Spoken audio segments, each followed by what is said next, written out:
As many of you may know, SpaceX is planning to bring astronauts to the International Space Station for the first time this month. On January 19th, SpaceX conducted a launch abort test. This test presented the last major hurdle the company had to overcome before launching humans for the first time. The test went flawlessly, providing a spectacular fireworks display. Its purpose was to show that Crew Dragon would be able to detach from a failing rocket and carry the precious humans to safety. That is the essence of it, having the part of the rocket that carries the astronauts blast off in an emergency. Now traditionally, this would have been done by having a launch escape tower. Typically, you would have a tower structure built on top of the capsule with several solid rocket motors pulling the capsule containing the astronauts away from a failing rocket. A lot of launch vehicles have used this configuration in the past, including Apollo and Mercury. The motors would basically just sit there, hoping to never be used. Solid rocket motors have the advantage of being simple, reliable, and providing an insane amount of thrust. Plus, they can be lit in an instant, as soon as an anomaly is detected. Crew Dragon, on the other hand, utilizes a different system.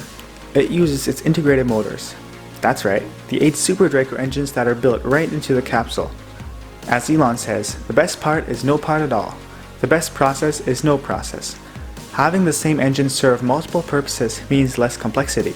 It also means that it's a pusher configuration, which is somewhat unconventional. These are the same engines that were originally intended for propulsive landing, but unfortunately that idea got scrapped. They also run on liquid fuel instead of on a solid fuel. As stated, solid motors can be lit in an instant, so the question is, how can a liquid fueled motor be fast enough to react in time to get out of harm's way in an emergency?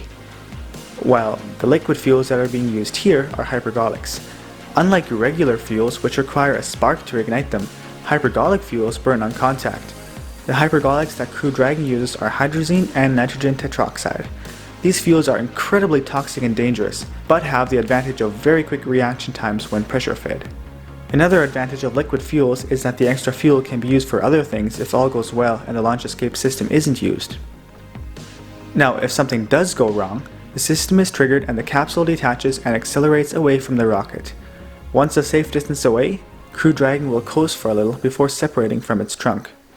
Then it deploys its drogue chutes to slow the capsule down a bit before deploying its main parachutes. Several minutes later, Dragon splashes down in the ocean as recovery teams speed toward it. Since the in-flight abort test went well, SpaceX is planning to bring astronauts to the International Space Station in late May. This is really exciting if you ask me. I'm definitely going to be tuning into the live stream. Alright, thank you guys for watching. Hope you enjoyed this video. This is the first video of this kind that I've been putting up. And yeah, if you like this kind of content, make sure to subscribe. Alright, see you guys next time.